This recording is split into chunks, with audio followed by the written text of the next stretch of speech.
good evening. Welcome back to Hellhound's Late Night Spook Show here on the Horror and Metal channel. So yesterday I did my top 10 horror films from 1980, and which was a tag video created by Full Moon 1973, so check out his channel, his original video. And he and Sean Urshan also did their top favorites of 1981 as well, and so I'm going to do the same thing. I think it could make sense for some interesting discussions. So, yeah, my top 10 horror films from 1981. It's a great year for horror. 1981, the year of the slasher movie. Yeah, there were so many. It was hard to narrow it down to 10, and so I had to add a few honorable mentions, but yeah, let's go ahead and get right into it. Number 10 is going to be Happy Birthday to Me. Pretty good slasher movie. Got some very interesting storyline, the backstory and everything. The main character, Jenny, who's a new student at a school, like wants to be part of the popular clique, I guess, and like she has a tragic backstory. There's a horrific accident from her past, and the audience like has to figure out how that accident connects to what's currently happening, because there is a killer and there's a mysterious killer. It's a whodunit. We don't know who the perpetrator is. It's an unseen assailant. Offing these victims, and you have the body count, and so she's starting to think that it might possibly be her, and does she have a split personality, and like all these interesting things. There's these flashbacks to where she had this crazy, slightly unorthodox procedure on her brain injury from her accident, like all these other twisted, unnatural things going on. Yeah, the big reveal as to who the killer is, I won't spoil it, but it is a little far-fetched and kind of contrived, and like doesn't really add up. It's very clear that they must have had a few rewrites or maybe even reshoots, because I think they planned to do it one way, then we had to come up with some kind of half-assed explanation at the end when they decided to do it a different kind of way. So without giving it away, yeah, it was a little implausible, but still a great slasher film nonetheless. If you haven't seen it, I highly recommend it. Happy Birthday to Me, my 10th favorite horror film of 1981. Most of these aren't in any strict order, by the way. Maybe like a little bit. Yeah, my number 1 spot and my number 2 spot are very close. I prefer the number 1 by a hair. But yeah, a lot of these are kind of equal. I just kind of threw them together in just a random order. There's some I do prefer the others. So number 9 is The Prowler, another great early 80s slasher film. Yeah, it has some pretty creative kills and an impressive body count and some shocking scenes, some great suspense. So the backstory is, without giving too much away, on 1945, a girl named Rosemary broke up with her boyfriend. We never showed who he is, or I don't even think they refer to him by name, I'm pretty sure, because that would kind of give away who the killer is later in the movie. And like, yeah, so yeah, she breaks up with him, and then her and her date are brutally murdered by somebody wearing army fatigues, a military uniform. So, which is a pretty cool look for the killer, by the way, I might add. So 30 years later, I guess the dance is held again for the first time. So it's kind of that similar story, kind of like Bloody Valentine. Somebody's like, oh no, they're holding the dance, so I've got to start killing people again. And yeah, the killer's returned, and we have to figure out who he is. When they do reveal who he is, there's not really a big, long, lengthy explanation. Like, it's kind of happens really abrupt and kind of, before we really get the big reveal, it's kind of like, oh, he was the killer. Oh, wait, so he was the one she broke up with? But, like, I don't know, there's not, like, a long monologue, like, tying in all the events together or whatever. It's not some shocking revelation. But I guess it does make sense. Also, the final jump scare is a little odd. It's kind of like not what you usually see in a movie like this. I'm kind of like, oh yeah, that was a weird choice for the final frame, but still a great movie nonetheless. Like I said, some good kills. I'm surprised how many people don't actually like this movie. There's quite a few naysayers, but teach their own. But for what it is, I really enjoy it, and I think I've reviewed this on my channel before, so check that out for more info. Number 9 would be The Burning, which I probably like a little bit more than The Prowler. The Prowler did a few things better. Yeah, this is one of those early 80s summer camp slasher movies. I think this is one of the better ones. It's right up there with all the best Friday the 13th films and Sleepaway Camp and all that. So yeah, Cropsy's the villain. This came out the same year as Friday the 13th Part 2, so it's probably too early to really consider him a Jason Voorhees clone. It's kind of up to speculation. Like, I've heard different reports of which one came out first. When you look at the release date on IMDb, it's different from like some of the other release dates I see on other websites, so who knows? It's not really important, but regardless, Cropsy's definitely his own villain, even if you compare him to Jason Voorhees from Friday the 13th Part 2, or even later movies that came after this one. Yeah, he's very scary, very menacing, and he's got some pretty brutal kills for the time. Most of them which are done with garden shears. And of course, my favorite moment of the film is when they discover all these dead bodies, like on boats or rafts out in the lake. That was pretty cool and shocking. It's a little different ending for a slasher film too. It doesn't follow the standard formula, so it's not very basic or by the numbers. It's not really too predictable at all. It kind of does its own thing, which I like.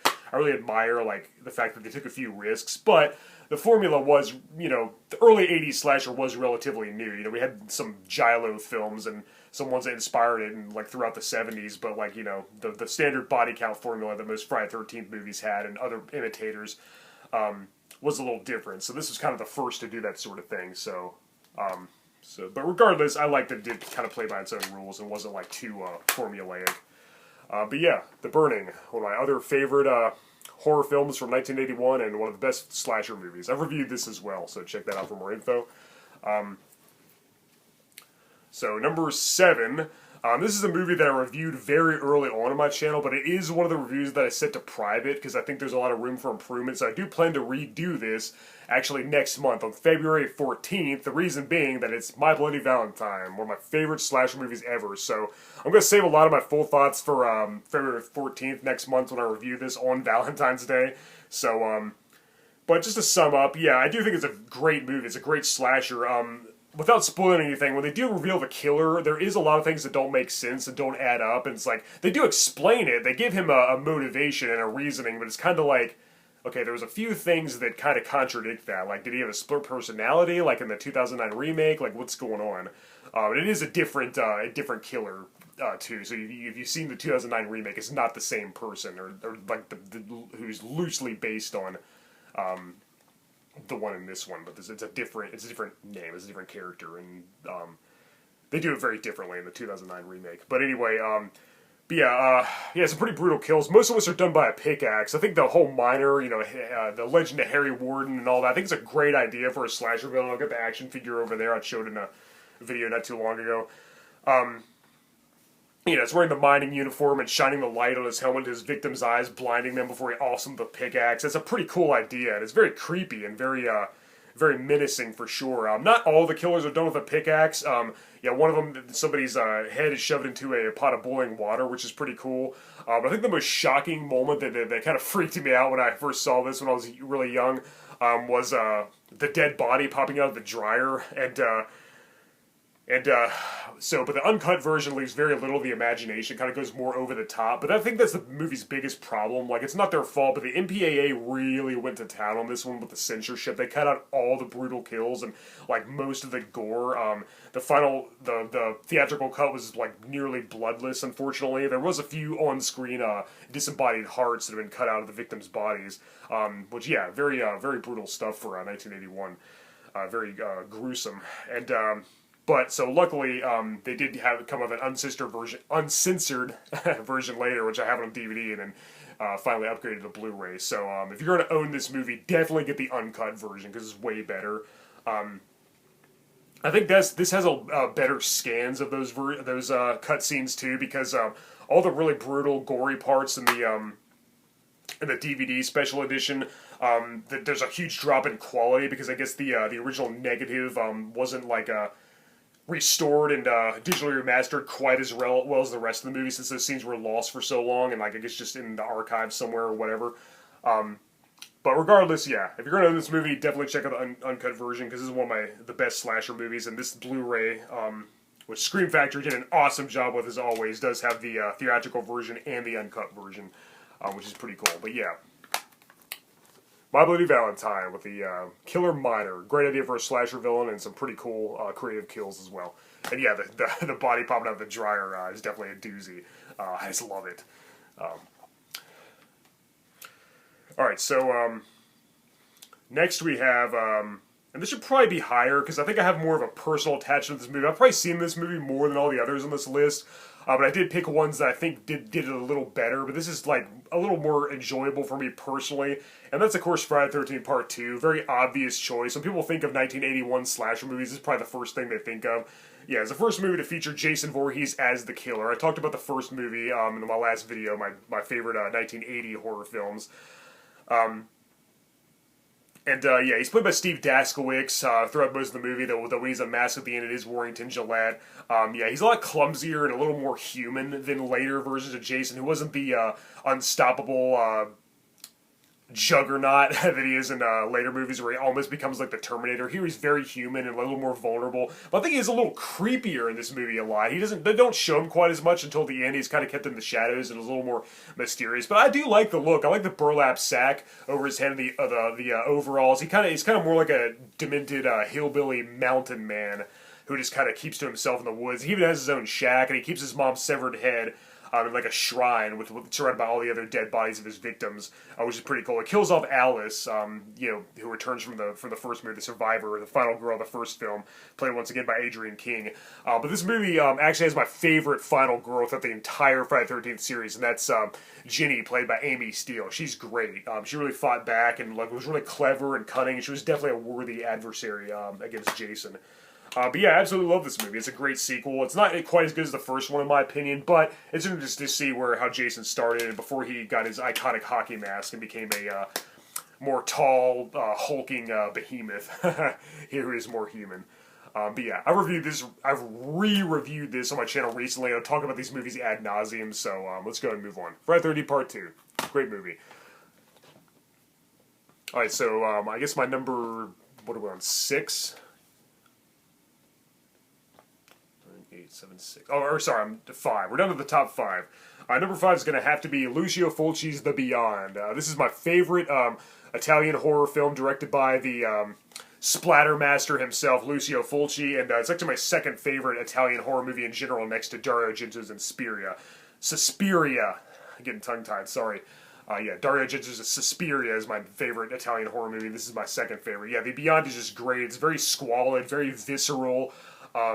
Yeah, very disturbing, very gritty, but like very atmospheric and suspenseful. Nonetheless, it's very moody. It is one of those movies where it's kind of hard to explain the synopsis, the plot summary, without spending way too much time on it. So I'm just going to say that yeah, it involves new residents in a hotel. Evils awaken. There's demonic forces rising up everywhere, and like it's a lot more complicated than that.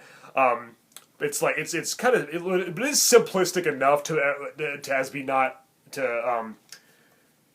not be like way too bloated and overcomplicated, but it definitely works. Yeah, great cast, great score, great scenery, great eerie, ominous mood. Yeah, The Beyond is just great. I've talked about this before on my channel, so I'll go and sum up by saying it's just a masterpiece, and I highly recommend you see it if you haven't already. If you're a fan of Italian horror and giallos, and especially Lucio Fulci, this is an absolute must. The Beyond, one of my favorite horror movies from 1981.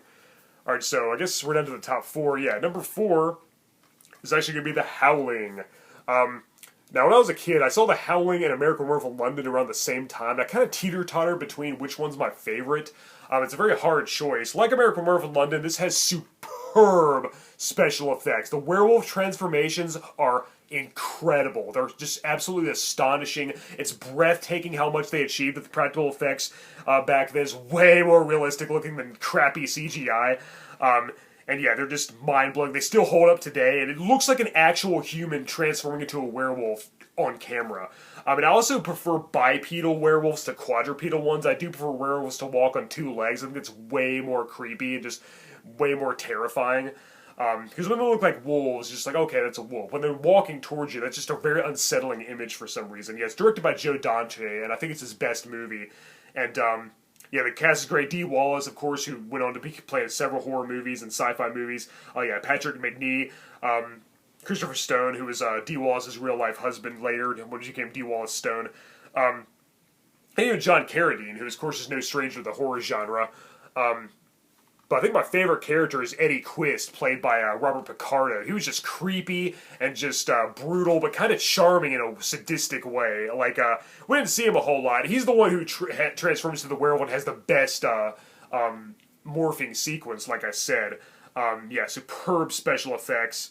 Yeah, Eddie Quist is a great villain. He's kind of the main werewolf. He's like a serial killer who meets the main character, Karen White, played by Dee Wallace, in a porno shop, and then, it's pretty obvious he's going to be a werewolf, and then, Patrick Macnee's character suggests that she goes to, the colony, which turns out to be like a campsite in a forest that's totally overrun by werewolves. It's a lot different from the novel. It differs from the source material quite a bit, but it's true enough. And yeah, the novel by great Gary Brandner, and it's kind of its own thing, but it does loosely follow it. But yeah, if you haven't seen this movie, I highly recommend it. It's just stellar. I really like the part where Eddie comes after Chris, and his face has already been scarred by acid. That's another great makeup effect. Yeah, right there. That's really, really, really cool. I mean, yeah, Marcia Quist. Yeah, all the werewolves are awesome. Yeah, the werewolf designs are great. The transformations are great. The setting's great. It's very it has that feeling of isolation and seclusion. Very suspenseful. Very good movie, and pretty violent and very sexual too. It's just very exploitative, and has a very primal, very innate feel, but in a good way. Yeah, absolutely love it. Alright, so number 3 has got to be none other than the original The Evil Dead, directed by the great Sam Raimi, and starring the great Bruce Campbell as my favorite horror protagonist, Ash Williams. In this movie, he wasn't quite the wisecracking, one-liner spitting, badass action hero type who really became the destroyer of evil in the sequels. Here he's kind of more cowardly and like socially awkward and like kind of geeky too in a way. And it was actually Scotty who did most of the work killing the Deadites. And here Ash kind of got lucky and fought back at the very end. He kind of was more akin to a final girl than like a badass hero. At this point, he was more he was kind of more Laurie Strode and less Ellen Ripley when it came to that. In this movie, but yeah, he still gives a great performance. I love it. I love the cast. I love the special effects. The low budget and like the kind of the amateurish feel kind of enhances it, in my opinion. Some of the primitive effects kind of add to it, give the movie a more surreal, nightmarish feel that really fits like a glove. And yeah, Sam Raimi's directing. The cinematography is all great. It's one of the few movies I can think of that perfectly balances gore and scares. This movie is very, very scary and very frightening, but at the same time being very over the top and excessive in its gore. It's way more graphic and gruesome and grotesque than all the sequels, and I just love it for that. I do prefer Evil Dead 2 by a hair, only because I do like that version of Ash better when he has the chainsaw arm and is a shotgun-toting badass, but in a lot of ways this film is superior, and I still love it. The Evil Dead, one of my all-time favorite horror films, and my number 3 choice for my favorite of 1981. So number 2, we already talked about the Howling. Number 2's got to be the American Wharf in London. I think right now, like I said, they were kind of a tie over the years. I kind of teeter-tottered between them. But I think there are some parts in the Howling that kind of drag and like take a little bit long to get started. And this movie is a little more invested in most of the characters. And this is one of those movies that perfectly blends horror and comedy. It's very scary. There's some genuinely suspenseful, very terrifying scenes, especially when David and his friend Jack are like they're backpacking in England and they're on the moors and like we hear the wolf howling and like we know it's circling them. It's a really dark, very gloomy setting, and it just builds and builds. The suspense is perfect. It'll have you on the edge of your seat. It's very bone chilling. It's done perfectly. That was a very scary scene, but there's a lot of really clever humor throughout the movie. Yeah, perfectly balances out. I love it. Yeah, David Naughton's great. Jenny Agutt's great. Griffin Dunn especially is the ghost of his best friend who's killed by the werewolf. Yeah, Jack's killed and like slaughtered and just mangled beyond belief, and then his mutilated ghost appears to David throughout the movie. David was bit by the werewolf, and of course he becomes the title character. He becomes a lycanthrope later during the full moon. But yeah, I like how I love the makeup effects on Jack. How he looks worse and worse and like more decomposed every time David sees him. That's really cool. Like by the last time we see him, he's almost like skeletal.